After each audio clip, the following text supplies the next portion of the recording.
Hello everyone! Nagluto ako guys ng kamuting kahoy na mayroong gata at nilagyan ko ng konting asin at butter para medyo may alat siya ng konti. So, ayan. Ayan, kasasalang lang niya guys. At update ko kayo mamaya kapag naluto na ang ating kamoteng kahoy. Ayan. Shoutout nga pala sa ate ko, Juicy Soriano Noval, at ito ay bigay niya na kamoteng kahoy.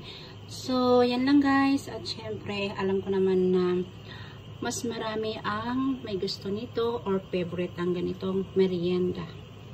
So, ayan. Tatakpan na natin at antayin natin maluto.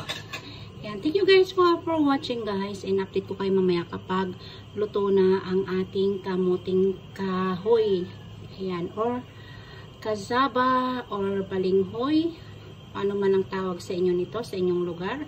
Yan po ay iisa lang din at alam kong pareho lang na masarap. Ayan, thank you guys, thank you for watching. Bye!